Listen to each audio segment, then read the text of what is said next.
And hello, and welcome to Ring Rust. Hello. It's episode 1. So usually it's a bit of a scuffed episode today, but we'll go with it. Today we are joined by me and Kieren. Yeah, we are. We're 2 man down, but it's fine. The best wrestling matches are between 2 people.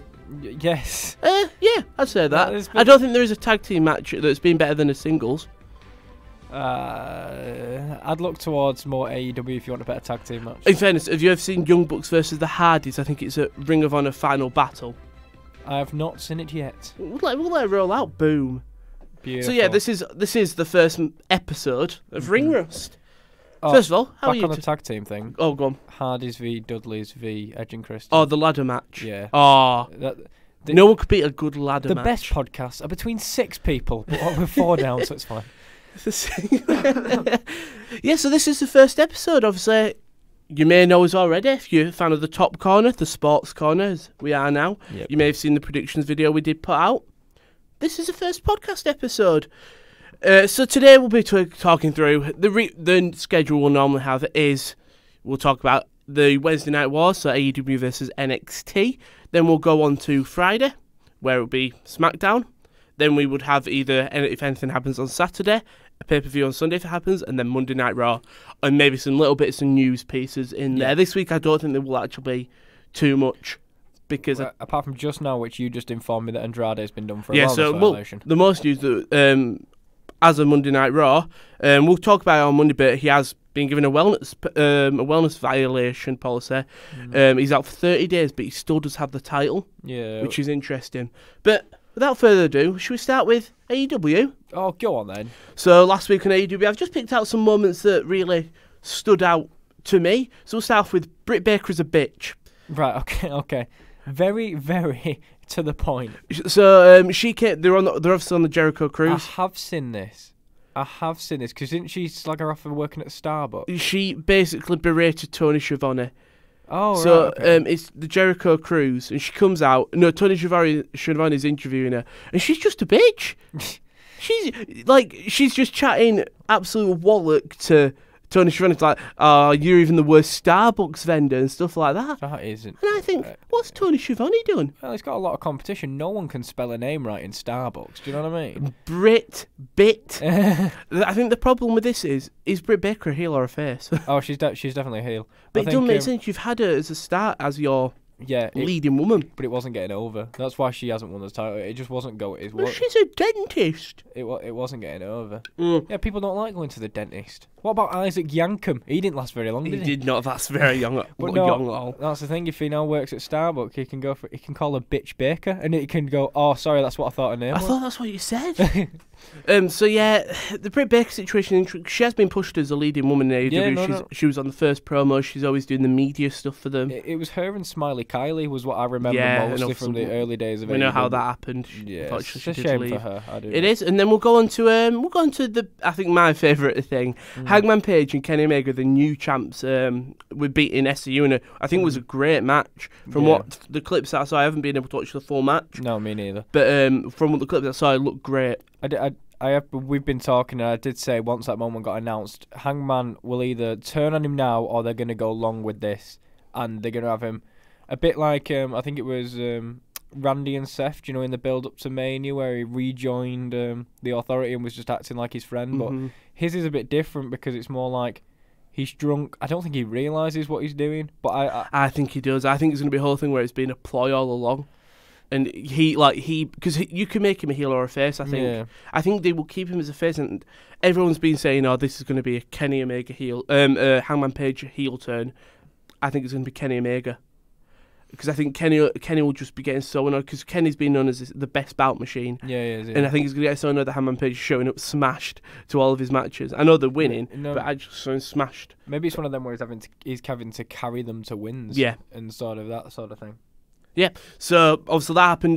There was but after I think Young Bucks came out to celebrate, and Kenny hugged him, and Hangman Page sort of didn't ignore him, but he looked at him, and then he went and celebrated in the crowd. I think he nicked 4 beers. Wow. In the crowd, 3 maybe, and he was celebrating. He crowd waved. What's it called?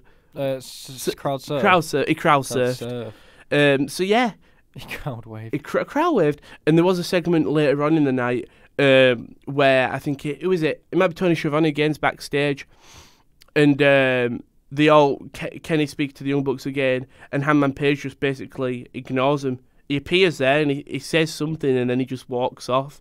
So he's sort of sowing the seeds of a Hangman Page leaving. As I was saying to you the other day, I really like their thing, his thing of going, oh, I can't believe we've won these before you, to the Young Bucks. That's what it was, yeah. Just to really myth them off, because little slide digs like that, which can come across as, oh, I'm just saying it, but it's clearly a dig. Like his character build up, it happened to be in the Elite again, where they did like a morning after segment, so he woke up in his bed still absolutely smashed, and it was him just going, I'm the tag team champion. I won it for the Young Bucks. Yeah. And I think it's genuinely the best character progression we've seen in AEW so far. I was going to say, at the moment, he's probably one of the most intriguing characters in wrestling to follow the development of his character, because there's quite a few layers to it. It probably came from his losses to Jericho. That's where the thing started, and then it's come all this way. Obviously, for me, the most intriguing character to me personally is The Fiend. I think he will be for a while, but in terms of non-actual character... Yeah, it's a good development, I think. It's a great development. There is, like, if you peel back one thing, he's just an alcoholic, but then another that he's in like, internal torch because of what happened. Is he the same Hangman Page who was given that initial heavy push? Peel that away and he feels left out because everyone else is getting wins and he's not getting wins. Yeah. So obviously that happened, and then we had I think one of my favourite wrestlers currently in all of wrestling, MJF. So Cody came out and started cutting a promo on MJF, your typical Cody promo, very passionate. MJF comes out and sort of tries to get Cody to punch him, sort of break the contract, but Cody restrains, and then you see just coming out of the entranceway Young Bucks, and Cody's just trying to distract him long enough for a super kick to happen. MJF sells it perfectly, and then Young Bucks throw him into the pool.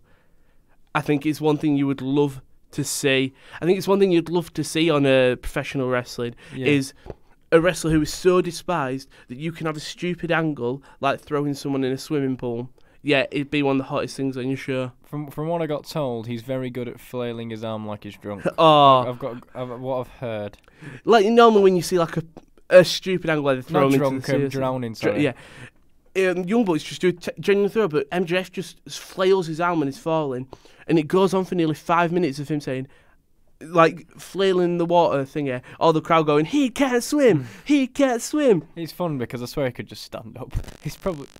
I think he definitely could swim. That was weird. That was weird. It's a botch. I think, but it's just the character of MJF is one of the best things in wrestling now, along with The Fiend and Page. And the fight with Cody will be a good one because it's been quite a decent build. So it's meant how passionate Cody Rhodes can be about throwing someone in a pool. Yeah, I think it's because it's his own company. I think, to be fair though, if you ask with WWE, will you throw this guy in a pool? People would be like, sure. Yeah, it just seems a little bit different. In fairness, I think they had to do it because they're on the cruise. Oh, yeah, definitely. Speaking of the cruise, it was Chris Jericho's cruise, and that leads us perfectly to the main event. It was John Moxley versus Pac, the former Neville versus Dean Ambrose. Yeah. Which is a nice little callback. I think they did make a little bit of like a reference, not in terms that it's a Dean Ambrose versus Pac. When these two have a lot of history. Yeah. Yeah, it's hard to say. I think it's like if AJ Styles and Samoa Joe face up in WWE and they're just like, oh, these have faced each other before in a company we will not name. It may start with T and end in A, but we're not going to say the middle name. No. But the match ended. It was a great match. This is a match that I watched. It was a match we expected from Pac and Moxley. Gritty, a bit dirty, if that makes sense. But yeah, Moxley hit the paradigm shift, which is obviously the DDT, the Dirty D's, and it was another 1-2-3. So he's now obviously the new number one contender, and so he will face Le Champion. It's great. Chris Jericho for the AEW World Heavyweight Championship at Revolution, which is at the end of this month. At the end of February. So that'll happen. But Jericho was on commentary the whole time. Yes, no, I've heard he's very he was fun just on taking commentary. the absolute mick. If there's anyone you want though to do like ad lib on commentary, I think he's definitely up there. I can't remember who it was in WWE that was class at it. Big E. Big E's good at it. MJF will be great on commentary. People that can go like Miz would be fantastic on commentary. Yeah, there was a bit where Miz was always on commentary. I think it's when he had his feud with Bryan, where he was just on commentary berating him. It was after the Talking Smack. Oh, I'm so gutted they got rid of that. By the And way, that was class. backstage is okay, but Talking Smack, I think it was more genuine because it was sort of in the arena. Well, it was unscripted, and that's kind of. So is backstage now, but I think that's where AEW is succeeding. I've got to admit, I think when people sound more like human beings rather than robots, because even if I hated you, Rowan, I wouldn't go, wait in 3 weeks when I will rip you limb from limb and I will annihilate you and I will burn you to dust. You just call them the C word. And yeah, literally. I mean, because it's the first episode, what do you think about the AEW and NXT? Who do you think is actually winning? What are the positives and benefits? A better show, I think, is NXT. I genuinely do. I think better. I think they're more consistent. Yeah, week to week programming. I think NXT has been absolutely fantastic. The best show I think NXT's had, which was the one just before Christmas with the 2 title matches, where Shayna lost to Rhea, yeah, and that was Adam Cole v. Was it Finn? No, it was Adam Lee. I want to say because Lee didn't win. It was some. Shall I have a look? I think it was Adam Cole v. Finn just before Christmas. But I think they've had the better show. But I've got to admit, I think AEW hasn't quite captured my imagination as much as I hoped it had. Really? Yeah. And it's just because I think I'm just not on board just at the moment. That's right. Can't find it. But anyway, Adam Cole wrestles someone for the title. He won. Yeah, and that I think has been the best show of any of them so far. I think I did watch the pilot episode of AEW though, and it's not to say AEW is not enjoyable. I think they have got characters that are very enjoyable. I love Luchasaurus. That's my personal. For me, it's obviously on my page, but I think that for me is because when I started watching Being the Elite, Ring of Honor, he had just been added to Bullet Club. But in terms of wrestler, I didn't know. I think it's got to be MJF. My favourite's NXT out of the two. But too many spooky dookie dudes in AEW. Yeah, well, I like AEW, but I think that's because they've gone the YouTube angle. Because I watch all the Being the Elites. Yeah. So I think if you watched Being the Elite, Dark, and the show, I think you may understand it more. Like this week on Being the Elite, I think it was Nakazawa. No, it was. Is it John Roberts, John Silver? 2 of the random guys who joined the Dark Order with these crappy tag team wrestlers. Oh, the jobbers. Yeah, Alex Reynolds and John Silver, I think they were called. Basically, they filmed a thing, and it was a leaflet came through the house. It was like, once you join the Dark Order, you can't leave. And he looks out his window, and there's a guy further in the back of the garden. And he looks again, and he looks up, and he's right at the window. See, I like that, right? I like that, but I don't need that alongside the Nightmare Collective, alongside Bunny the Butcher and the Blade, and all that. I think this slowly transitioned the Bunny and the Butcher and the Blade to just more of the murderers. Yeah, lovely. More than culty type vibes. To be fair, the way that guy got straight up to the window, I would be surprised if he wasn't. Oh, it was great. But so from AEW to the NXT episode, yeah. I actually caught the majority of this. There was a couple of matches I skipped, but a couple of matches I came in for. Yeah, I've seen highlights of a couple of them.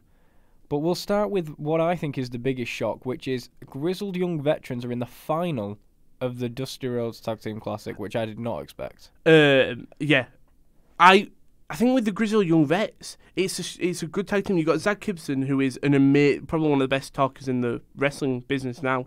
I think he slowly transitioned to a good American talk in terms of I was about his to Scouse say, accent. It's hard. He has restrained it a lot. And then you've got James Drake, who is just a handsome man who's good at wrestling. Yeah, literally. But yeah, I was very shocked. I was watching this and I thought, Undisputed Era, Grizzled Young Vets look like they're going to win, but Undisputed Era will get away with it. It was literally, if you look at the 2 semi-finals, it was Grizzled Young Vets and Undisputed Era. Bros away, it's Imperium. Everything pointed to Imperium v Undisputed Era as a blow-off for what they've been working for. But they did kind of the double swerve and went, they do face each other, but in a different sort of way. In fairness, it should have been very obvious. We knew this match was happening at Worlds Collide. We should have just been like, it's going to be the other two, innit? But I think we just presumed how strong Undisputed Era. But the end of that match came where Undisputed Era had Kyle O'Reilly and Bobby Fish had the upper hand. And also it went a bit dark. And then, do you know that weird stage they've got where William Regal came out and shouted War Games? It's just to the right. War Games! It's just to the right of the ring. Yeah. All Imperium was standing up there, distracted him, and Grizzled Young Vets hit the finisher. I'll be honest, when I first saw it, I thought it was a scaffold. Yeah, so did I. They were on top have they constructed that just to stand on it? I was about to say, I hope they've asked builders permission. Can I please come and stand on your scaffold? So they came out, Grizzled Young Vets hit the finisher. Yeah. again, they both looked completely shocked that they'd beaten the tag team champions. Yeah. It was great. They went up being pretty cocky. I think they kissed the trophy. Cup. Yeah, the cup trophy. So yeah, they went through. And then something I do like with NXT they've done is they have a big match at the start, a couple of lower matches just to calm the fans down, then a big match. So and to build some younger stars. For example, what you're talking about next was Shotzi Blackheart. She was in the Battle Royal last week. Oh yeah, sorry, Battle Royal. She was in the Rumble, but we don't care about the that. better thing was when she eliminated Shayna from the. So that instantly, that is a massive rub. That's a massive run. Also, that gets people like, what's going to happen next week? Is Shayna going to get revenge? And in fairness, that's what happened. Yeah, of course she did. I'd say she more or less decimated her. But again, great show for Shotzi Blackheart, who's only just come to NXT. Yeah. She was only wrestling involved just before December, where she got given the contract. So for her to be given that push is great. Yep. And then we had the Broserweights beating Imperium, which I was extremely shocked at. Undisputed Era didn't come out. I think Volta was out in the ring. I don't think Alexander Wolf was, if I'm correct in thinking. So Marcel Barthel and Fabian Eichner. Yeah. Broserweights are great. I love the Broserweights. I don't know who thought of this pairing in the back, but they are brilliant. Yeah, I think it's Matt Riddle's just charisma versus Pete Dunne's seriousness. Yeah, they absolutely play off each other. The constant weed jokes is brilliant. We'll go into that Worlds Collide, but yeah. The constant weed jokes is brilliant.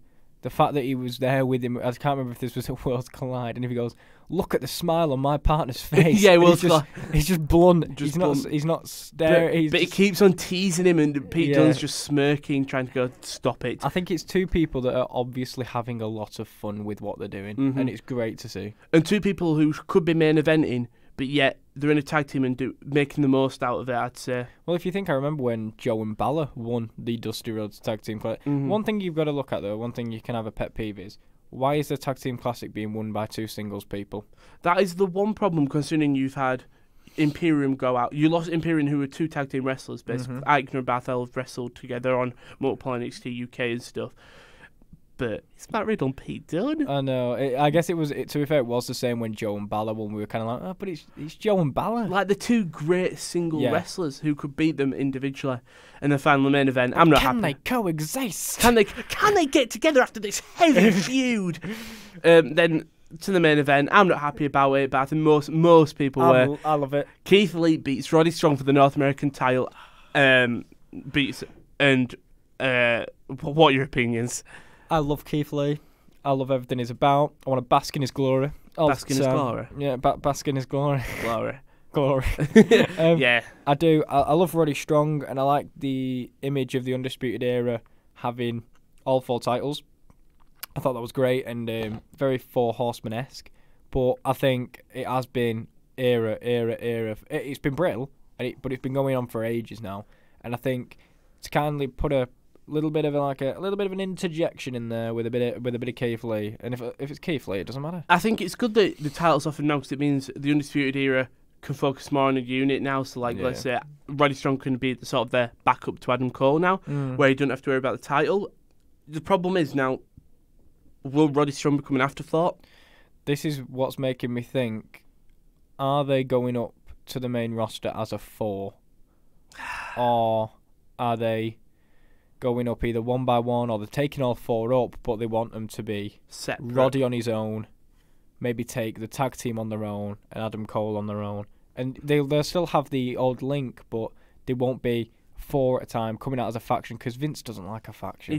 He hates factions. That's why I think they'll stay in NXT for as long as they can. Oh, no, this is the thing, though. It's getting up to that point where it's just before Rumble, because if they want someone to have a Mania match, then they'll get them in now. Yeah. Because I remember last year when they brought up Ciampa, Gargano, Black and Ricochet. Yeah. And luckily, Gargano and Ciampa didn't.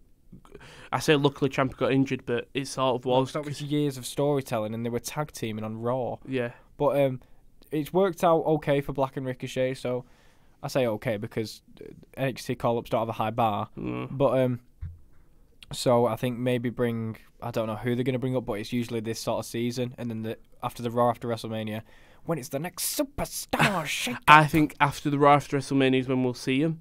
The problem is I don't know. I think they all have to go up together. Yeah. Then do you have them all on the same brand, all fighting for the same titles? I'd love it, but It's Vince, man. It's Vince. Come on, you just need to keep him there until Triple H gets control. But yeah, that was NXT. And after this match, Imperium came out, started thinking they had a face off and they brawled, which was just a tease for Worlds Collide. Yeah. I think unfortunately it does take a bit of the shine away from Keith Lee because he's just won the title. But I think if anyone who doesn't need it now, it is Keith Lee. He could have won it, get away. They're all basking in his glory. They're all basking in his glory. So yeah, that was NXT. AEW, who do you think won that week? In terms of a ratings or in terms of an enjoyable show? Enjoyable show. You've got the title change on NXT. You've got the title change on AEW. Yeah, I think AEW probably had more character and feud development. And a better setting. Yeah, they were on a cruise. Yeah, and I think NXT are in a spot where if you're doing 2 tournament matches, not many people can get invested until the final. I think, but with NXT, they are sort of in a shift now where they're setting up to NXT Portland. Yeah. And then obviously it'll be Mania. Because I enjoyed Worlds Collide and I enjoyed the run-up to Worlds Collide, and I'll tell you what, good showing for NXT UK. Then we're going to SmackDown after that. Yeah. Which, I think, again, it was a SmackDown before the Rumble. It's just a feud teaser. So we'll start off with, it was Roman Reigns and the Usos versus King Corbin, Dolph Ziggler, and Robert Roode. Yeah. The Bloodline, were they called before? I don't care. They beat him. I'm sick of this now. I'm sick of Corbin Roode. Again, it was a simple, hopefully it's over. It was a simple match setting up. You had Bayley attack Liz Evans, which I liked after during an interview. Yeah, so Bayley attacked her. Brawled. I saw the passionate promo. Yeah. Talking about her kids. My kids. Kayla! It's great, that, isn't it? If you haven't, check out the bump where Kayla Braxton goes to Lacey's farm. Oh my God, yeah. Lacey's kid just berates Kayla Braxton. It's class. I didn't realise. But as it was pointed out on another YouTube channel, hearing Michael Cole say the word sexy just does not feel good. Sexy! Yeah, it just does not feel good. But then they were setting up to like a tag team match between Bliss and Cross versus Mandy and Sonya. Yeah, this was and weird. Bayley just ran out. Lacey chased it. It sort of ruined the tag team because they all just started brawling. Yeah, because we have to see how Royal Rumbles work. It's going to be all of them together in the same ring, and they're going to have to throw each other over. We all know how we all know how a Rumble works. Then we had Braun Strowman and Elias versus beating your Intercontinental Champion Shinsuke and Cesaro. Well, we'll talk about how bad the Intercontinental Champion showing was later. I just don't understand. I understand because it's a tag team match, but you're not even. If they were putting him on the card, I couldn't understand. But he weren't even on the card in a match. No. What was the point? Just have a face-off or something. We'll talk about this later, because come Sunday, he didn't get a good showing either, and it's really annoying now. Like, you could have just had Elias versus Cesaro with them two on the outside. Well, you could just have him beat him. Pin Elias. Politely, Elias is one of them people that can take as many losses as he wants, and people will still be entertained by him. Not that I don't want him to get further in his career. I'm sure he wants to win a few matches, but he doesn't need it. No, he's a good enough character. He's good enough character without it. Cesaro definitely is. Then we had John Morrison, who beat Kofi Kingston. Again, I think Miz and Big E were both on commentary, and it happened again, Morrison thing. Then after the ad break, they're not on commentary anymore because something's happened. I'm actually quite just thinking about this. I know we're not talking about the Rumble yet, but the fact they didn't even have all four of them in the ring at the same time to grow on that feud is just not good. And the problem is, you brought him back, John Morrison back, which I don't mind because I think he's great, but you didn't put any pressure with him. Like, you mean you put him in, great. You could have had a tag team match at Rumble between them. Not put him in the Rumble. Yeah, I know. Have a tag team match there, but instead you did it once on the thing. Missed opportunities. Again, setting up the Rumble, though, but it didn't set up the Rumble. And then the main event, it was the Royal Rumble strap match contract signing between Wyatt and Brilliant. Brilliant. Where he signed the contracts. Absolutely fantastic. It just coated it in blood, weren't it? Yeah, absolutely fantastic. Again, great character. I was going to say, it's like, if you're this maniacal being that it's not humane, you wouldn't sign the contract like a normal person. So he stabbed himself in the hand with a pen. He went the fiend with a little heart. Yeah, and put his blood all over the contract. Again, I think teasing the Royal Rumble match. But I think that is what you wanted. So then we went on to Worlds Collide, which was just a mini NXT takeover. Sorry for the noise. It's alright. It was a mini NXT takeover. So the first match was Finn Balor versus Ilya Dragunov. Ilya Dragunov. Well, that's his name, Dragunov. Dragunov. Ilya Dragunov. Dragunov's the sniper from COD. No, yeah. Incredible match. Yeah. I think I watched nearly all the matches on this. It was a great match. Go back and forth, and it really set up Ilya to go further in NXT UK. So I might have to start watching NXT UK now. This is the thing. I think everyone. I think it's everyone's in the same boat when they watch either an NXT UK Takeover Blackpool or they watch a Worlds Collide, which was the first one this time. They all go, God, they've got loads of good wrestlers. I should probably watch the weekly show. They never do. No. And I never do, which is, again, me, bad wrestling fan. But there's so much wrestling, man. There's so much wrestling, but also, I don't feel invested. Now I do feel invested with Dragunov. Have you ever seen Dragunov v Cesaro? No. That's a match. Oh, I'll have to find it. That's a match. But yeah, I think that match, Balor was always going to win because he's the new guy in NXT, basically. Yeah. But Dragunov had a great showing. Yeah, I was going to say, it's a good... He looks like an evil villain off Rocky. He's a very scary man. I think he's going to be the one to take it off Walter, and that's an underdog. I think it'll be Walter, and then I think Walter will go to NXT, and then I think Dragunov will come up maybe 2 months after it, and he keep on being Walter's thorn in his side or something. We'll go on to the next match, which was for the new Cruiserweight title. So before it was the weird purple strap, and now it's like not the new Intercontinental belt. Yeah, it's NXT Cruiserweight title now as well. It's really nice. But that was Jordan Devlin who won that, beating Scott, which was Sweat. Isaiah Swerve. Isaiah Scott. I keep on saying Shane Strickland. Angel Garza and Travis Banks. And Haza Jr. Don't forget the Jews. And Travis Banks. I can't do the accent. Travis Banks. I think Jordan Devlin, everyone used to call him... Finn Balor. Yeah, I was about to say, I think at one of the NXT takeovers earlier, I think people chanted you just the shit Finn Balor, which I think is very good. But he has shine on his own. He's coming out on his own now. Yeah. It'll be interesting now. So do you think that means the belt's on NXT UK or he'll fly over? NXT UK. I don't think it hurts it either. And I don't think they need it. They need it as well. Like with normal NXT, they've got the North American and thing. It's another second title that your other guys can go for. Your El Ligueros, your Flash Mogwans, the Bandrews. They don't need to be a tag team anymore. Exactly. I think it's very... And I think he's a good... I really like Angel Garza. Yeah. He's got so much charisma. And he's... sorry, that's the... Moving the mic. And his chappy pants. Yeah. That was me ripping off the pants, if you didn't understand. Then we go on to DIY versus Mustache Mountain. Quality. I mean, two of the best tag teams in WWE currently. Probably in the world. Absolute quality. When they are wrestling together. Yeah, but just people that get tag team wrestling. Also, it seems like they had so much fun with it. Like, the starting off, it was just them two basically pissing around with each other. And then when they needed to switch, they did. Yeah. Gargo taking in Ciampa's mannerisms, Ciampa taking in Gargano's. Ciampa did like the typical Gargano, like, I think it's the knee he does. He did the whole Gargano thing. Gargano sat on the outside ring and they did the Ciampa where he taps himself on the back. Yeah, which very was good. Just a great match. And I think the right team won. Right team won. Trent and Tyler were great. I were expecting a turn here. Yeah, I think a lot of people were, but I also expect Mustache Mountain to just be part of NXT now. I think they should move. Yeah, because I remember Tyler Bate, after his last UK takeover match, got a standing ovation by Triple H, Johnny William Regal, Johnny Saint. Yeah. So I think it might have been bye-bye. Bye-bye. Bring Trent with you. Trent can turn on you. Yeah. Because Trent does look like a typical Cockney villain as well, even though he's from Birmingham. Yeah. I can't get over No, it. Dudley. I remember listening to his accent the other day. It's like, why does It's so thick. It is. Then we had Rhea Ripley. Defeated Tony Storm. Which, again, great match. And I think what you'd expect from a Rhea Tony match. Yeah, it wasn't the most exciting on the card, but it's Rhea Ripley. It's Rhea Ripley who has still got the momentum. Yeah, definitely. She's still great. I was shocked that it was just a normal defeat. I thought they would have liked to keep Tony Storm strong, but as we saw from the Rumble, they did not like it. Yeah, no, they don't. So yeah, normal match thing, and then the main event, which could have been match of the year contender. And with everything that happened in it, it was Imperium beating Undisputed Era. So the start of it was great thing. And then I think something happened in the ring. I think Roddy Strong did something, and Alexander Wolf landed awkwardly, and he rolls out the ring, and he just doesn't move. And immediately the ring are checking on him. At this point, these two guys, the guys in the ring, are still having a match. Yeah. And then Alexander Wolf gets to his feet and he gets walked out.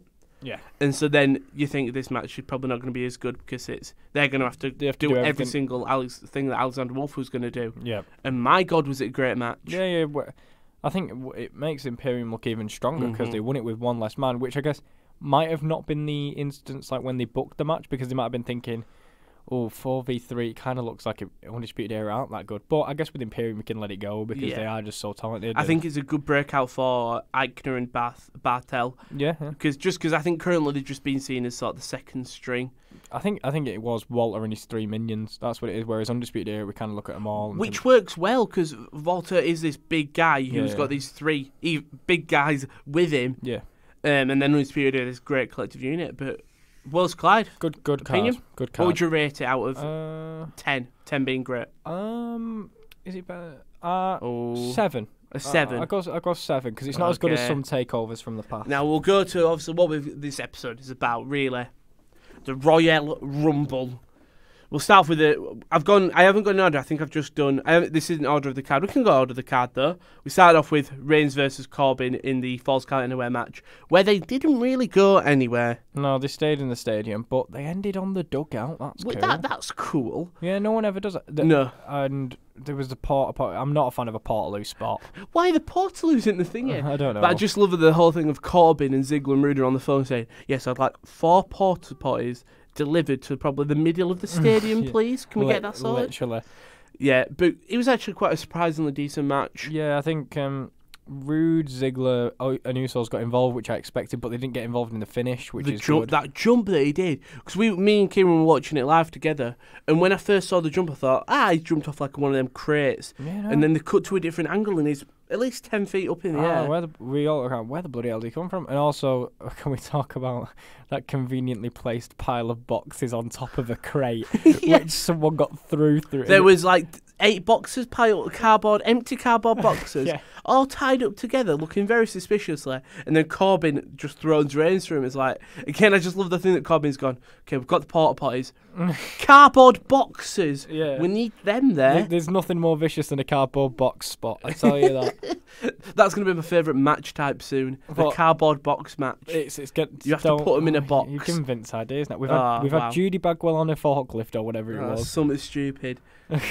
Horse on a pole next. You have to ride a horse while he's on a pole. It'll be something stupid like that. Then we'll go into, I think it was the women's after Bailey v Lacey. Oh, Bailey versus Lacey, I mean. No, it wasn't. It was women's rumble. It was the women's rumble. We'll talk about Bailey Lacey now because it's an easy one. I'll be honest. Probably a decent match, but I just didn't find myself invested because it hasn't been going on long enough for me. I think it was 2 weeks worth of build of I don't like your kid, which I mean I'm sure as a parent that's like, why don't you like my kid? What she done wrong? Yeah, but basically I just don't think there's enough yet. I haven't personally. I think she's doing a cracking job, but I'm not personally invested in Lacey as a face yet. No. But the time will come. It's only been like 3 weeks. Because the matches this was quite a high quality card.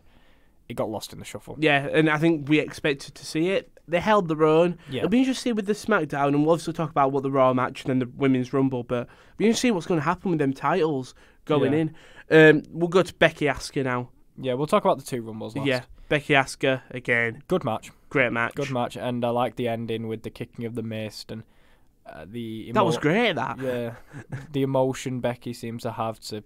And obviously Phillips calling it on commentary. The debt has been repaid. That was great. I like Phillips was great at the Rumble. Obviously, he's good, it's been announced that he's replacing Vic Joseph, which I think is a bit unfortunate. I don't think Vic's done anything wrong. I think Vic will go to NXT UK. Yeah, probably. They're just shuffling them all around at the moment. Why not? Yeah. Bring back JR. Imagine that. Oh my god. Next week JR's on commentary. I'd hate it personally. Vic Joseph's in AEW. It's Vic Joseph. What's he doing in the Impact Zone? So yeah, Becky Asuka, great match. Don't like that Asuka tapped out. Yeah, I guess. But it sort of works as a heel. And I'm also glad Io Shirai didn't really get involved. Io Shirai, do you want to rephrase that? I do, to Kairi Sane. Yeah. Sorry. But I'm glad she didn't get involved as much as I thought she would. Which it left it just to be these two against each other. With Kairi as the person there who couldn't get involved but didn't. Maybe Asuka's going to get mad at Kairi for not getting involved. Yeah, we'll wait and see. Nothing happened on Raw with it, but this could be a slow build. It'll be interesting to see because there's no titles on them now. So will they allow Kyrie to come out on this battleship as a face with no belt? They've got tag team titles. Yeah, still. But I don't think they're that invested in the women's to give her own ship as an entrance. Oh, we need it though. There's a ship in the stadium. I do like Raymond James Stadium. And we'll go to the final actual singles match. The best match on the card for me. I really enjoyed it. I've seen people saying that it wasn't good, but really? Yeah, some people said, like, Becky and Asuka was great, Reigns and Corbin was fun, and then there was Fiend and Bryan and Bayley and Liz. I'm like, do not put them two together at all. At the start, Bryan looked like he was going to lose in quick fashion. Yeah. Strap hitting him, his back was red raw. It was horrible. Yeah. A couple of spots on the outside, and then Bray took control, and Bryan took control, bit of beating. It was more the character again that showed Bryan being this. I mean, that bit on the announce table where he's kicking him in the crown jewels, like 7 in a row, just kicking him. But the Fiend holds on for at least a good 5, and then he goes, "This is hurting," falls. Yeah, it's honestly I love the Fiend. He's my favourite thing in wrestling. He's the only reason I was still watching wrestling in these last couple months. He is the best character, and now that's a good match to put alongside his character, which is nice. It'll be interesting to see what happens with the Fiend later on. But it was a great battle of characters. Bryan, who was known as for this valiant underdog, and Fiend being this sadistic creep. Yeah, it was brilliant. It was where Bryan was hitting him with the strap, and Fiend was just screaming, "Come on!" The Fiend was just screaming, "Come on, hit me, do it!" Yeah. Which is valiant for the Fiend. Yeah. Then it switched. Fiend was in control, and it ended with it hit the mandible claw early, but Bryan stopped it, and then he got him again. Hit the running Sister Abigail, which was beautiful. Brilliant, yeah. Where Bryan went for the running knee, Wyatt caught him, and Abigailed him. That was a good amazing. near fall. The label lock with the strap, that was a good near fall. Yeah. I say near fall, it wasn't a pin, but no. Yeah, I really enjoyed it. It was a great match. We'll go on to the Women's Rumble now. Yeah. Which we'll say who won at the end, but started off with Alexa Bliss and Bianca Belair as the first two. Well, I tell you what. Bianca Belair! What a woman, and how she managed to go with the most eliminations in a Women's Rumble. I think they only did that because they knew Michelle McCool, who held the victory, but she smashed it. She's on 8 now, is the Bianca. We were saying during the thing, I was going, she's eliminating everyone. She is eliminating the record. Yeah. It was the biggest push in that match for sure. Same with Alexa, in fairness. Alexa lasted till late on. Alexa lasted a while, but I think because Bianca was new in the sphere of WWE main roster, I think for her to go out there, get 8 eliminations, last as long as she did, absolutely quality from her. I think absolutely quality. What a showing for her. It was a great performance. I'll run through all the entrants. Number 3 was Mighty Molly Holly. Nice little return. If we have anything to say about the entrants, then we'll talk about it. And then it was Nikki Cross, who was obviously Alexa's tag team partner. Lana. Probably the first shock in that. Mercedes Martinez. Yeah. Who was only, again, recently signed in January for NXT. Nice to see her get in the ring. But in fairness, she actually had a good showing for a while. Yeah. So I can't remember who eliminated. I think could have been Bianca. After Mercedes Martinez eliminated someone, and someone came behind and just threw her out easily. Yeah. And then Liv Morgan came out to attack Lana, which... right. Liv Morgan could eliminate Lana. I completely loved that. Yeah. But don't get rid of Liv 2 seconds later. Build Liv up. I thought that's what the plan was. This is what I thought the plan was, but... I think the problem with this angle is that you've had a decent feud, it's gone well, and then the problem is that you're ruining it. Yeah, you're ruining it, aren't you? Yeah, I completely agree. So them two eliminated each other. They brawled on the outside. Mandy came out. Great. It didn't happen yet. Candice came out. Sonya came out. And then I think this is where the thing where Mandy looks like she's being eliminated, and all of a sudden you just see Otis roll from underneath the ring. Mandy land on him, and then he stand up, pick her up, put her back in, which is great. Absolutely brilliant. It's absolutely brilliant. Otis is the best thing that we all don't deserve in life. Otis life. is class. Yeah, and I think it don't make sense. But then that led to their elimination, where Otis caught Liv again, and then Sonya threw. Well, she got through out the ring and into Mandy and into Otis, of course, which I think is going to lead to Otis and Mandy causing a little bit of a rift. A rift between them two. Between Fire and Desire. But next out was Kairi Sane. Then there was Mia Yim, who I just can't get invested in. Yeah, same. She's another one who I think... She's not No. a character... She probably could be, but Yeah. currently... Then no. there was Dana Brooke. Best wrestler in the world. Flex their muscles. Tamina, Dakota Kai. Didn't have as good a showing as I was hoping Dakota Kai would have. Chelsea Green, who politely didn't have a showing. Yeah, Chelsea Green's showing was... It was more of a character showcase. Yeah, as a cocky getting a comeuppance. Yeah, I think she got... Did she eliminate Dakota Kai? She eliminated someone and then got eliminated And straight then away. she got all cocky and got immediately thrown out. Yeah, then there was Charlotte, the eventual winner. The eventual winner who I had. I'd just like to say I had. Yeah, but your reasoning was, I don't have a reason. Well, I did have a reason. I thought just because she hadn't won anything, but yeah. I just couldn't see Shayna winning. Then Naomi, shock return. Yeah. Beth Phoenix, another shock in terms of, one, she was peeing blood out the back of her head. The way she carried on was incredible. Like, because when we were watching, I was like, she dyed her hair red. And then she turns on and you just see her whole back of her hair coated in blood. It was an incredible look. Number 20, Toni Storm. I just want to know the odds on her getting to the final four, Beth Phoenix. They probably would be very low. I've been guessing she was favourite as 20 because she's on NXT. We know she keeps relatively fit with it. 20th, Toni Storm. I think if she sold her injuries from last night, I think it would have been fair. But she were in there for a bit and she just got thrown out. It was the same with Candice. They were just in there for a bit and then a random elimination.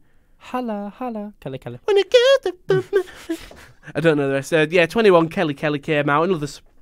We call it a surprise, but because the women roster is so thin. It's talented. It's talented though. Yeah, she's good. She was on kickoff, watch along. Yeah, Sat talking about it. It sounded like she really enjoyed it. Yeah. 22, Sarah Logan, who, my God, I'm sick to death. Sorry, should I say, of her getting beat by Charlotte on Raw. She came out and got eliminated within about 10 seconds. Sarah Logan deserves better. She's a great wrestler. That's the thing. Like when she was part of the Riot Squad, Ruby Riott was an amazing wrestler.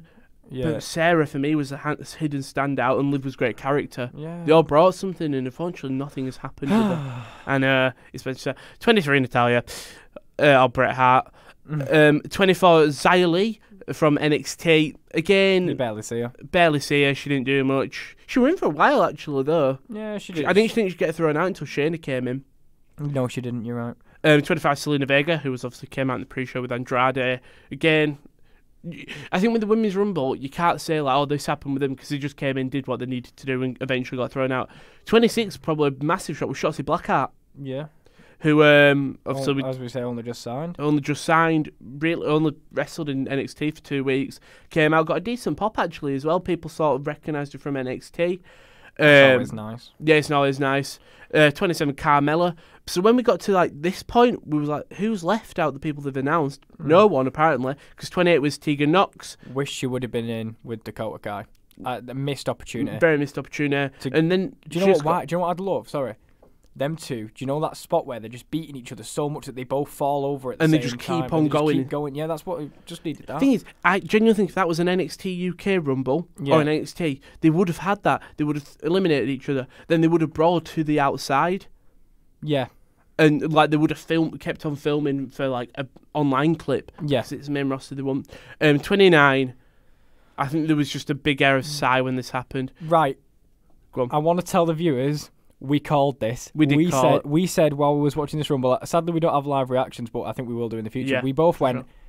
Sure. Well, you said actually. You brought up the idea. You said, "What if they have a man in the women's Rumble because they've had Nia Jax and Beth Phoenix?" I didn't think it'd be this. I thought it was going to be like Drake, Maverick, or R-Truth getting confused. Well, no, sir. Instead of just a man, we had a man dressed as a woman in a women's Royal Rumble. Yeah. It was awful. When the Rumble was first announced, everyone was like, they can't do this. No. It's so progressive. Well, you remember the first ever winner of a Women's Money in the Bank was a man. Yeah, James Ellsworth. The first winner of a Women's Battle Royal at Mania was a man. Who's entrant number 29 in a Women's Royal Rumble? It's a man. And I understand it because I guess, as we said, it was like, there's been a women's intimate, so yeah. And it was also a nice little shock. Haha. Very fun. I like the way that he got eliminated. She got eliminated. He eliminated herself. Yeah. You could have just had some women just toss him over, Well, make Beth him and look strong. Beth and Natalia, he was scared of them too. Yeah. And cobra'd herself. I guess And Natalia tried to sneak the elimination. Yeah, I guess a little bit. A little bit. I get it, a little bit. Yeah. And then number 30, we sat there like, is this Ronda? Who's it going to be? Well, I was hoping it was Shayna because that's what I predicted. And then you just hear them. The problem is with this event, with the Rumble, there was just a lot of horrible camera angles. Oh. So when her music started playing, it was just showing the ring. What it should have shown was the Titantron above the ring. Yeah. And you saw a glimmer of Spade, and it was like, well, what's the point of that? No, just show her walking up. But yeah. So then the match went on, just simple elimination, and then they both go to the out. It leads to Charlotte and Shayna. I think most everyone's. Yes.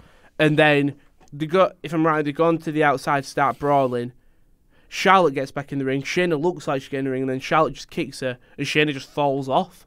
Pretty much. It was a bit of bit underwhelming. I liked Shayna pretty much going on a tear when she got in there. She had I can't remember who it was, but she had her in there. It's Selena Vega. Yeah, she had her in a lock over the rope. So she had what's it called? The Kujiwara armbar or something? No, she had him in the headlock. I don't know. It's a sleeper. Yeah, I don't know. It's the Kujiwara something. I don't know. And then you win a Charlotte Flair. The match went out for 54 minutes and 18 seconds. Nice little and I'll tell you what, best women's rumble they've been. Yes. Take out Santina and put in someone else. Sasha, if she was cleared fit, would have been nice. But take out Santina, probably put Tegan Nox and Dakota Kai together. Give Candice a better show. Give Tony a better showing. But Sarah. Give Bianca Belair just the limelight because I absolutely love that. In fairness, that's one thing they did incredibly well was build up Bianca, tease the Alexa Nikki Cross thing after Bianca picked her up, swung Alexa into Nikki. Nikki got eliminated and Alexa stayed in. Are you happy with Charlotte? I would have preferred Shayna B, and I think reports were that it was originally meant to be Shayna. Yeah, it was supposed to be Shayna and Roman. Yeah. So plans of I'm much happier with if it would have been Shayna and Drew. I've given away the winner, but if it would have been his pictures on the thumbnail, you should know what we're talking about. Shouldn't know. Shayna and Drew. This would have made this event just an A+ because Shayna main event in Mania is just what I think wanted. Charlotte is the perfect choice for me personally, just because she hasn't won it. Yeah. She is your biggest women's star. She is currently, along with Becky. I think Becky media wise, but Charlotte's probably the most talented. Yeah. So I think it is a perfect choice. We'll come on to Raw later, but so after the thing, I think it was Kayla or Charlotte Cruz were in the ring. Like, what do you think? Who are you going to face? And she goes, she's still not announced it on Raw. I'm not telling you. Yeah, she didn't announce it on Raw. Right? And so great match. What would you give it? That's an A. An A or an 8 or 9 out of 10. Actually, Wow. no, 9 out of 10 because we take Santina out and we'd get 9 out of 10. A or 8.5. 8.5. 8.5. I'll give it a 9 because it was fun. Yeah, it was very good. It was yeah. really. We were talking about it on the night. We were saying Fiend Bryan was fun. Reigns Corbin was fun. Becky Asuka was fun. This was fun. It was just Bayley Lacey was just there as a filler. Unfortunately, toilet break match. A lot of fun though. Then we're going to the men's rumble. Do you want me to leave for the first half because I wish I could have? Jesus. See, this is where polar opinion. I love the first half, but it's after Brock Lesnar's music hit. Paul Heyman comes out with him. Typical Brock jumping around the ring. And we all wondered who number 2, Cain Velasquez, Tyson Fury, maybe Matt Riddle. And you just hear the strum of the guitar and you think, of course, it's got to be Elias. We knew where it was going to go the moment the second person was not a match for Brock Lesnar. Not offence to Elias, but it wasn't a match for Brock. But I like it, Elias just playing a song, Brock just getting more and more pissed off. Yeah, definitely. Then he comes in the ring, Brock hits him with the guitar with the wrong side, which really bothered me. Yeah. It's just because, come on, Brock, you're a good wrestler, you know wrestling. Yeah. And he throws Elias out, and you think, okay, number 3, maybe this is a shock. Eric Rowan comes out, right, okay, big guy, he's got his cage with him, puts his cage on the thing, goes in the ring, misses a dodge, and then Brock Lesnar just eliminates him. You're like, oh, okay. I understand maybe getting that shot, big guy elimination. Rowan's still got his cage intact. I feel bad for Rowan, you know. I do feel incredibly bad. He holds the official shortest WrestleMania match against The Rock. A very quick elimination. A very quick elimination in a Royal Rumble. Every time I don't like the cat cage storyline or whatever, but just you're focusing on it. He's back on. He was on Raw this week with another jobber, which. Kenneth Johnson. They've got no idea what they're doing with him, do they? They don't have any idea what's in the cage either. It's sad though, because he was great as a sidekick to Brian when he was the vegan. Yeah, he was very good. He was great as a member of the Wyatt family. Yep, he was very good. I think he shouldn't be a singles wrestler. He should be the bodyguard. Or just a tag with another big man. Mm-hmm. But Luke Harper's gone now, so I don't know. Number 4, Robert Roode, who was obviously we saw him early on in the night with the Usos and Ziggler and the Reigns Corbin match. Again, fairly simple elimination, and I think this is when we could slowly see what was going on. I did think it was going to change, but we'll go on. Roode elimination, easy. Number 5, John Morrison. He got his slow-mo entrance. He's only just returned. Gets in the ring and gets eliminated. Yeah, he got his slow-mo entrance and everything. He comes out, little bit of offense, and then Brock does a nice elimination. He basically throws him as high, and Morrison makes sure he does a flip. Do you know what makes me think these plans were changed on the fly, which has been rumoured that the plans were different? Who's out after John Morrison? Kofi Kingston. I think the plan was to have them have a little thing in the Rumble, but because of the situation with the apparent altercation... Well, so I'll talk about that now. So Alex McCarthy of Talk Sport last night was like, oh yeah, I'll tweet what's going on about the whole Brock situation, and we didn't get to find out till this morning because he didn't have internet on his flight home. But basically what happened was, if you don't know, it was rumoured that Brock Lesnar sort of had an altercation with Matt Riddle. Yeah.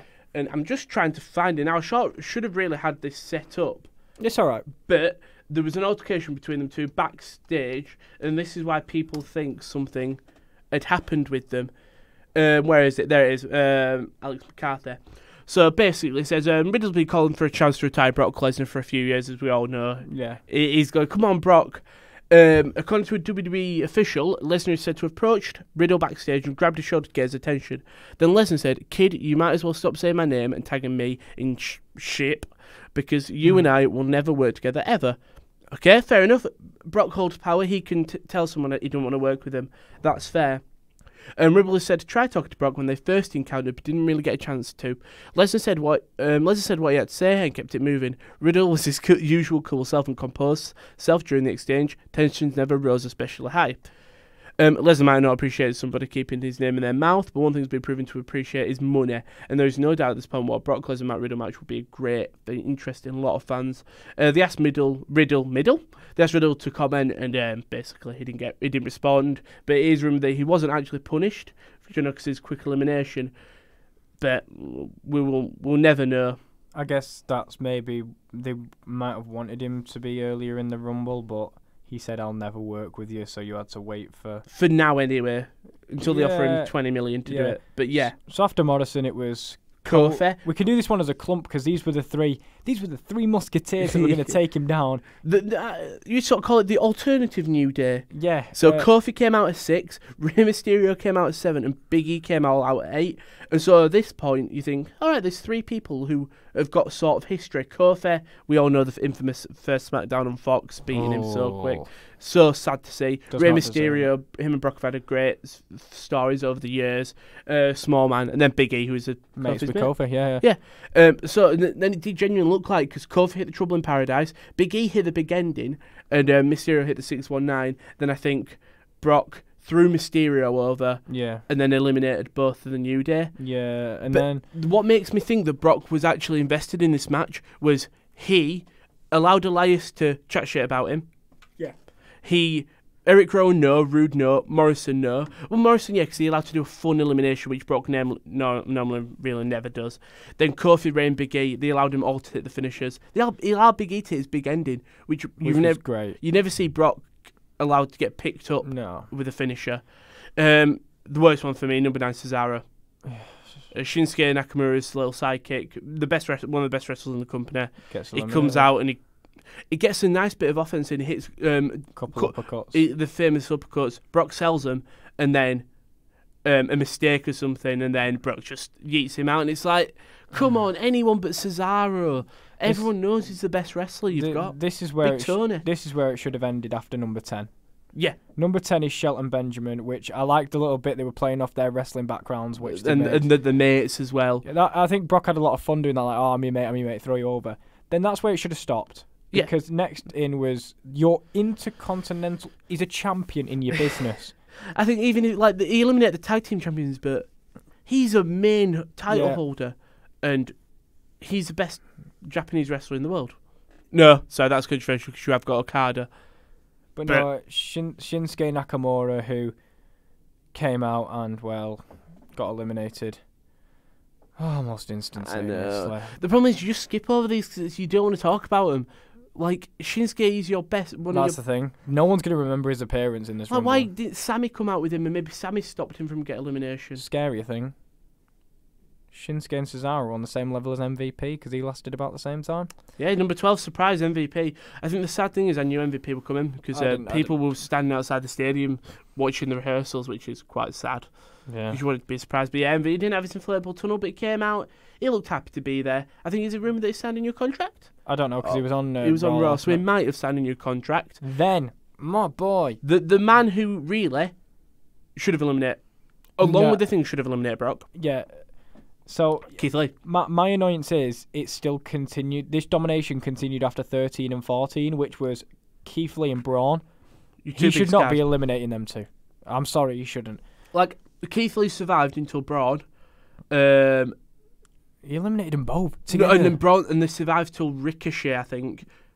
No, he didn't they? No. Do you Wow. remember he eliminated them both together and waited for Ricochet? Yeah. Because then Ricochet had that thing on Raw the night before. I think it just shows that I think the women's match was booked by Triple H. Yeah, I think the men's was booked by Vince because Triple H wouldn't have allowed his NXT North American champion to go. Yeah, to be eliminated so quick. But Ricochet was gone pretty much. No, Ricochet wasn't. Ricochet stayed for a while. Ricochet. Then the Lord and Saviour. So Lord and Saviour, the big Scotsman, the eventual winner, Drew McIntyre, who wasn't the favourite. I think none of us predicted him. No. We all knew he was good. We just presumed he'd have a great showing. Yeah. The elimination came where Drew just stood in front of him and Ricochet come behind and booted him in the balls. You see the tweet Ricochet out was like, Drew, I know you won, but you stole my limelight. I kicked Brock Lesnar in the balls. Yeah. Come on. I was going to say, give the assist to Ricochet. Yeah, but kicks him and Drew McIntyre puts him up against the rope and then Claymore kicks him out. Yeah.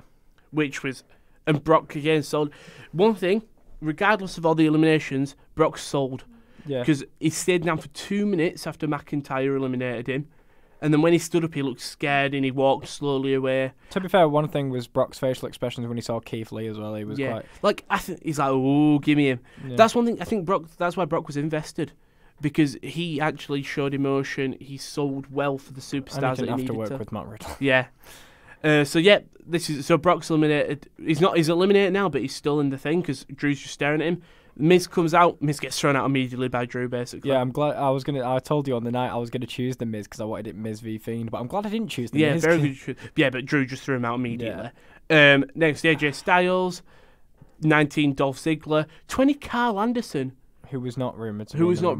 There were 6 people who didn't end up being in the match, who were announced: Rusev, Lashley, Tucky and Otis, Buddy and R-Truth, technically. Yeah, obviously. So, yeah, Carl Anderson came out, so you had 2 members of the OC and Dolph Ziggs and Drew in the ring.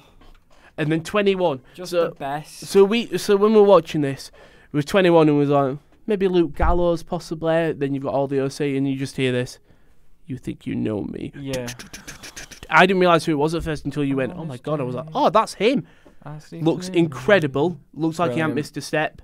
Looks like he's about to on the verge of tears. He just came out of the smoke looking like he was crying. And then there's a moment when it clicks to him. He's like, "Oh, okay, let's go." I've got to do pyro and everything. You got pyro, and then so annoying when they missed his first spear. Yeah, they haven't seen they upload it to YouTube. Yeah, because Ziggler sells like a dream because he always does. Ziggler's always the best to have in a surprise return because he will sell it no matter what. So yeah, but then Edge return, who was just signed a 3-year contract. AJ then got injured from the spear. From one of the spears, yeah. Edge gave him. It looks like it was a dislocated rotator cuff, I think, or a shoulder injury. It'll be dislocated shoulder or a torn rotator cuff because the rotator cuff I think is the ligament. Yeah, it was a shoulder injury anyway.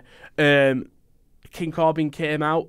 So wait, one sec. AJ kind of had to eliminate himself. AJ weren't gone by now though. No, I think it was. Oh no, Corbin came over, grabbed him by the head, And to then check if you were all the right. EMTs, he was going to actually do what he was planned to do, and the EMTs kind of went, no. So Corbin went and did a bit with Edge. He kind Edge, of did a little tiny punch and then walked away. And then I think he went and did a bit with Edge or something to tell Edge what had happened. Because I think there was a spot that was meant to happen between, I think it would be the rated RKO v Gallows, Anderson and Styles. But I think it was a call inaudible, just kind of say, eliminate me because I'm not. Well, because you see him rolling and he just sort of humbles over to Edge and goes, you need to just throw me So over. Edge throws him over and then he punches him off so he can drop just on his feet. I think that really, but then that left Carl Anderson and Luke Gallows. Which wasn't which the plan, I actually quite like because it allowed him to. But King Corbin, then Matt Riddle came out, which was great. Everyone was like, "Oh yes, Matt Riddle did his flip flop thing." Did a little. He hit a ripcord knee on Edge, hit a couple of moves, and then it's the best way to get heat on Corbin again after the match. No, but and Corbin just Riddle, picks him up and throws him, and he just laughs at him and goes, "Bruh," and he does that as well. Yeah, not does Riddle though. Riddle handsome. He should have been Riddle. No, I think Riddle should have lasted a lot longer. But again, if Brock doesn't want to think, he only had that short period of time where Brock was out of the match. Yeah. But anyway, Luke Gallows then came out. Randy Orton. 25 Randy Orton, and Randy comes in. He RKO's Anderson, Corbin. And then he looks at Edge and he goes, "Me and you." Rated RKO. Me and you. So they team up. Roman comes in. I think he does a couple of moves. He hits everyone. Then before Kevin Owens, Gallows and Anderson hit a Magic Killer on Edge, which was... I hate watching Edge do moves, but I know he's fine. It's going to be Brown. We'll get used to it. But the Magic Killer more scary because Anderson grabs the neck and he twists it. But he's got hold of it, so it's okay. Yeah. 27 was Kevin Owens. Yep. 28 was Aleister Black, your pick. And 29 was Samoa Joe. The Kevin Owens thing. And Kevin Owens, Samoa Joe. 30, because this all ties in with Seth. So 30, Seth Rollins came out with Buddy Murphy and AOP, as I've got in my notes here, because for some reason the text is you're a big fan of AOP, aren't you? Yeah, love AOP. No, I meant in yes, I know. So Seth comes out, Murphy and AOP are with him. Then what happens is Joe and Owens roll out the ring. No, I think they've been eliminated because remember Black gets eliminated as well, and all three of them battle. The three. Is it Seth goes in? Yeah. Seth goes in. Black, Joe, and Kevin are out, so they all beat up the other three. Which they didn't follow up with on Raw, didn't they? No, Aleister Black beat a jobber, and then sat in the ring. And to be fair, to his credit, a lot of things were realised last night that. He went, people like. I cut a promo. Because he went. I've been asking people to come and knock on my door to pick a fight with me, and basically said, I'm not gonna stand in the room anymore. I'm gonna bring the fight to you. Ah, that's great. Yeah, but then there was another thing on Raw with I think they were acknowledging what some fans have been saying, like because Joe and Owens were ready to go into their tag match, and AOP were in the locker room. Yeah. But he went, you do realise we're surrounded by cameras and things can be pre-recorded, Seth. We're not stupid. Which obviously we always, as wrestling fans, kind of go, he's so stupid, how does he not realise? So I love Kevin Owens, how he's got a real smart head. So then he goes, oh, where are they? And he goes, well, they're clearly in the locker room. So he went, great, thanks for telling us where they are. Viking Raiders come in through the men's locker room and beat him up. Ah, that's great. Yeah. So go back to the Rumble. So Owens... Joe and Black are eliminated. Yeah. They just go after Murphy and AOP and sort of take them out. They go to the back. Yeah, and then a bizarre final. So the final five was Orton, Edge, Reigns, Rollins, and Orton, Edge, Reigns, Rollins, and Drew. I forgot about Drew. The winner. Five were in there, and they sort of all surrounded Seth. Seth went. Everyone hit the stuff on him. Seth gets thrown over. So we had rated RKO versus Roman and Drew, basically. Then Randy's sneaking up behind Edge. And Edge turns around. It's like the one with was it Triple H on a house show? Okay. Where he goes to go behind him and Triple H just turns and goes, "You're gonna do it! You're gonna do it!" And then Edge just throws him out. Yeah, brilliant. Leaving the three. Roman gets rid of Edge, unfortunately, but I like the way they do it on the side of the ropes, and Reigns just kicks his arm. Me and you were there calling for the double Claymore. Double Claymore. I was calling for a Claymore because I knew Edge were going. If he won, imagine. Reigns kicks his legs. Reigns is on the outside of the ring, just ready to be eliminated. But McIntyre goes for a punch instead of a Claymore, and I'm like, Reigns is winning here. Yeah, that's what I thought. If he were going to, he would have Claymored him. Reigns gets in, hits a Superman punch, goes to set up for a spear, and then all of a sudden you just see Drew get up, Claymore kick, picks Straight him up, out. and I'm like, he's going to spin, he's going over, and Drew wins. I tell you what, one thing we haven't mentioned is the reason he might have won is because of BT Sport. Yeah, but who cares? But who cares? And also, out of them final 3, I would love to have seen Edge, but he wasn't ready. I don't think I wanted to see Roman, but everything in your head, because of the way this has been built before, he's going, It's got to be Drew's had a good showing, but Roman's going to win. Roman. It's got to be. And then when he touched the floors, oh my God, he's won it. He's won it. Unbelievable. And it's a good shot. We were talking about it the other day where a mid-carder never wins it anymore. And then all of a sudden, an upper mid-carder wins it. The crowd went mad for it. The crowd loved it. Did you see the clip in the BT Sports shed of a bar in Glasgow? No, I didn't. When he won, it erupted. Like, there's a large eruption when Edge gets eliminated. And then when he hits a Claymore Cup, there's an even kick. There's an even louder. And then when he gets eliminates Roman, it's oh my God, brilliant stuff. And as we say, they built the thing with Brock because he eliminated him. This is how Rumble should be. Don't always go in saying because obviously I think they wanted Roman to win, but it didn't make any sense. No. But this made sense because they built it during the match. Brilliant, honest to God, brilliant. The tweet Rompar was great. Anyway, went well done, Drew. Basically, he wasn't. He was like, this has been one of my favourite pay-per-views to do. Oh, brilliant. I'd just like to. We just see how many people Brock eliminated. It's 13, mate. 13 were it? Yeah. Who eliminated one of these then? I can't remember, but I think it was... okay, he can't eliminate himself. Never mind. That makes sense. Yeah, but no. And so we all crap on that. Everyone crapped on that. But if he didn't do that, Drew eliminated him wouldn't have been as shocking. I think it would if it had stopped at 10. True. If he'd have done 10 in a row, because no one. And then Drew comes out. Then Drew, and even it didn't have to be then. He could have been in the match a little longer, and then out of nowhere Claymore. It would have been the same thing. But I think getting so many eliminated, then Drew just eliminated him with easy. Yeah, but brilliant. Honestly, apart from the first half, it went on a little too long, which I think has been a criticism from other people as well. Mm-hmm. Just a little too long. Let us know what you thought of the Rumble in the comments as well, because it'll be interesting to see. Who would you want to rather see? We're happy with Drew. Do you know what? I wouldn't have predicted it beforehand, but I couldn't have booked that any better. First ever British Royal Rumble winner as well. And Get Scottish. In there. Can't believe it. So we had that, and then finally, we'll talk about it. Happened last night. Yeah, it's quite quick, Raw. This morning. It was a bit... Monday Night Raw, so Drew McIntyre came out, and he basically announced... He was going to fight. I think we all getting Brock, which is great, because it leaves Fiend for whoever you want. Did beat the OC in a handicap match. Unfortunate, but again, he's won the Rumble. Callis and Luke Gallows shouldn't be losing, but... They ain't got AJ, so... They ain't got AJ, and that could be a thing of like, we're sad for our mate losing. Yeah. He's getting injured. Rey Mysterio beat MVP in a shocking match. I don't know if MVP's back for good, but... Well, it weren't in Houston, weren't it? I think it was somewhere in Florida. San Antonio, Texas. Where it takes... San Antonio, Texas. I would have thought, if it was... It's strange. He's back. It's in a different city, yeah. So Rey Mysterio beat MVP. I can't remember if he signed a contract. He may have. No, I don't. Alistair Black... Obviously, I've talked about him earlier, what he did. Johnson. Beat Kenneth Johnson. If I'm correct in thinking, you keep on talking about Alistair Black. Kenneth Johnson, wasn't he in the Cruiserweight Classic? I don't have a clue. That's not Kenneth Johnson. No, you've got the filmmaker. Kenneth Johnson, wrestler. Slick. Yeah, Cruiserweight Classic. Yeah, so he was. So he went. Kenneth there. He went from the Cruiserweight Classic to being jobbed out to Alistair. Which I don't mind because I love Alistair Black, but I don't like him just doing the same thing every week. So next up, I think, was the Tag Team Championship. Seth Rollins and Buddy beat Kevin Owens. It was a sneak victory. It's not. That's that's going to continue. Then it was. Then Humberto Carrillo defeated United States champion Andrade, but via disqualification. Selena Vega got in cause of disqualification.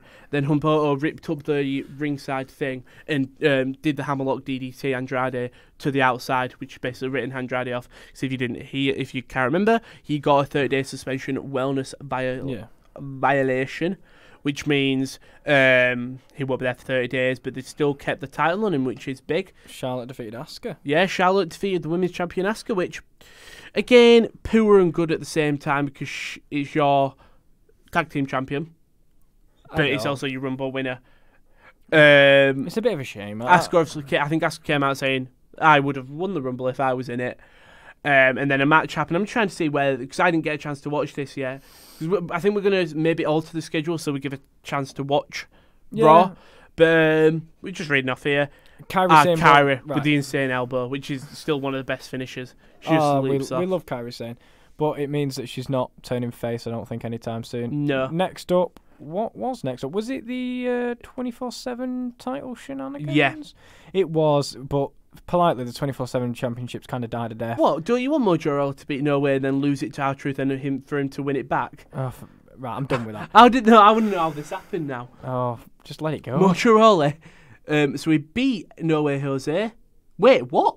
Riddick Moss? Hold up. And he made good on promise in the match, very willing. A gambit he pulled off thanks to the help of Riddick. Brilliant.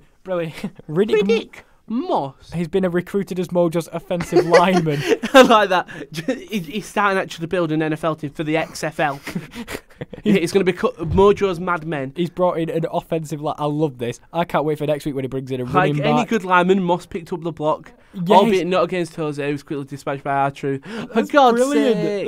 I take this back. I want all of Riddick. Moss inclusions clearly complicated things for those hoping to get one over on the guy in the 24-sided picture. Right. Apart from that brilliant thing that he called him as offensive lineman, which I want to watch Raw now. Now that he's the he has got an offensive Riddick lineman. Moss. Then Liv Morgan defeated Lana.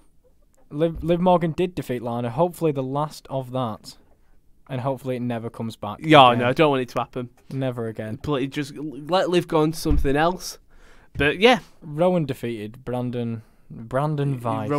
He's back to Eric Rowan now. I realised. Unless he's been Eric Rowan for a while. I don't know. But it's Big Brandon Weiss, don't you remember him? No. Stupid cat cage storyline. I'm done with it now. Who is Brandon Weiss? Anyway, it don't matter. The big thing at the end is incredible. I'm going to try if it works. I just want to play the audio clip of it if they will show it.